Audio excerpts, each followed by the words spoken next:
Everybody, Jennifer from Scrapping Under the Influence. I am here with one of the final walkthroughs on my huge Disney-inspired project using the Simple Stories Say Cheese at the Park.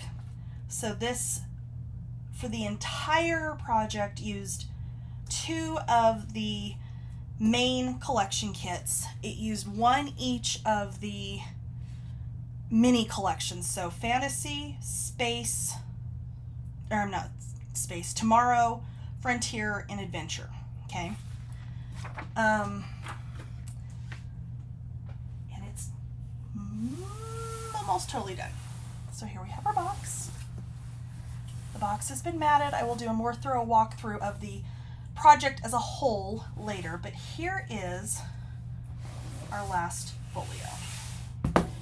So, this is, excuse me, 8 3/4 by 10 3/4. This is big. Spine is actually 1 3/8, just to make sure I had a little leeway to make sure it would slide in and out of the box. I did use 3 ribbons as a tie closure. The front is, excuse me, super simple. This is one of the papers from the collection. These are 2 of the pieces from the page pieces kits that you can get for Simple Stories for these lines. So when we undo our triple bow here, and I'll show you how I tie this so it's all fluffy and pretty in just a second. When we open this up, on our left hand side we've got some big photo flips. So the intention on making this particular folio the size that it was is so that you could actually use full 8 by 10 pictures if you so choose. So if you were doing this project for baby's first year, a child for, you know, like kindergarten through high school,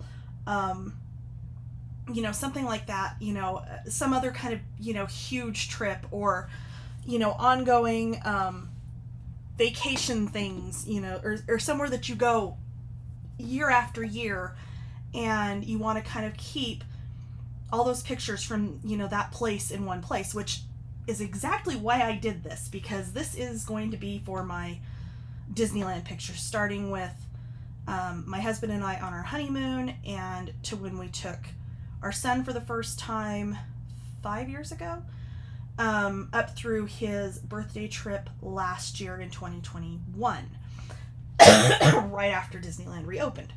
So, you know, that's my intention with this. So you've of course seen the small albums that are for the individual lands. This is the one that's kind of the all-encompassing, anything goes, you know, including California Adventure, which honestly we love, but, you know, there's not paper for that. So, all right.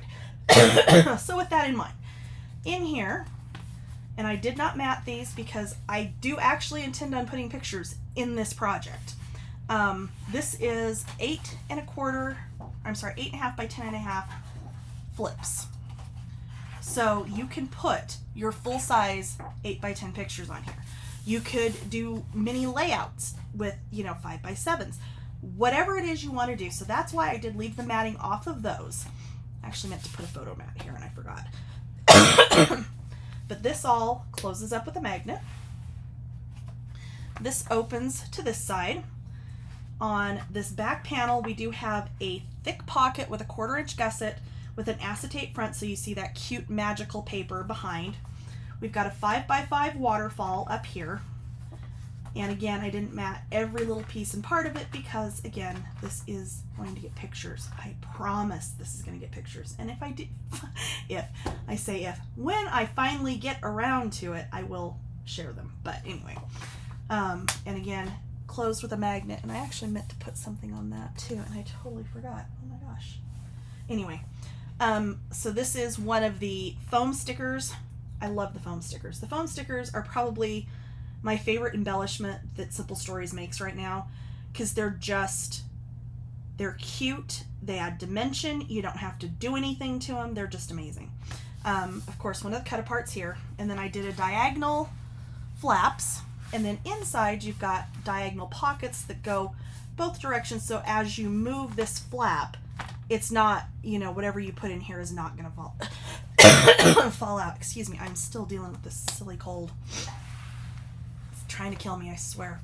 Okay, on the right hand side we have another gusseted pocket that is acetate, so you can see all the fun little things that you put in here, and that is also held closed with a magnet. When you flip it open this way, we've got just a very simple photo spot here. I've got space for journaling. I had to use the sticker somewhere. It was killing me. It had to be done. But this is, of course, the little Main Street sticker, and I've left that so I can stick a picture back in behind here. Right here we've got a couple of pockets that will hold 4x6. Of course, photo space here, another big pocket that can hold 5x7s, and photo space here. We've got some diagonal pockets down here, and then I've got that tag sheet that is part of this collection, and they are the cutest tags. And initially I had chunky twine on them. Doodlebug chunky twine, because I've got a ton of it in my stash, and it ended up adding too much bulk, so I ended up taking it off. You could, of course, put some kind of twine or ribbon or something on there if you want to. Honestly, I'm fine with them the way they are. So you've got a couple of good sized pockets there. You've got space for pictures here. You've got another big pocket back here, and then this little short one which was intended for the tags. So as you can see, I have kept the decorating fairly minimal on this, simply because by the time I get pictures in here, and I'll end up using, some more of the stickers and some of the, like the bits and pieces. I haven't even gotten into this yet, and they're just adorable. But by the time I supplement and add some of these elements in with pictures when I get those in this, that's going to be more than enough decoration. So, and then on the back, the adorable plaid paper that somehow I didn't use until the very end, and I kind of feel bad because I love this plaid. So we've got our triple ribbons. So you can, of course, tie them as one, but they look super fluffy. And why is this one like,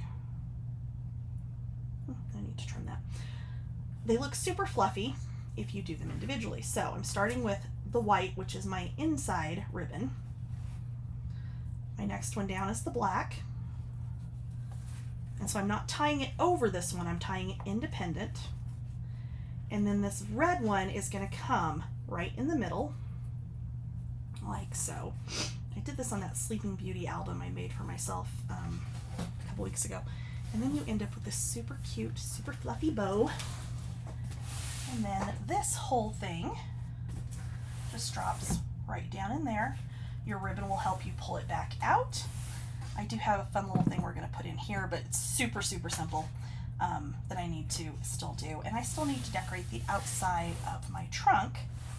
But as you can see, there we go. There's our big folio. Of course, we've got our individual lands down here. And there you go. I will have the tutorial for the final folio up this weekend.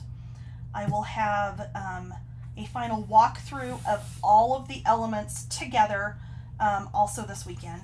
And there you go. As always, thank you for watching. I so hope somebody goes through and makes this whole project, even if it's not Disney paper. In fact, especially if it's not Disney paper, because I think, and I say this every time a new Disney paper comes out that I totally fall in love with, this is my last Disney project for a very long time. And that will last right up until about spring when somebody comes out with something cute that I can't resist. So, as you know, I've done tons and tons of Disney projects. So, hopefully there's a little something for everybody. But as always, thank you for watching, and I will be back before you know it with the tutorial. Bye!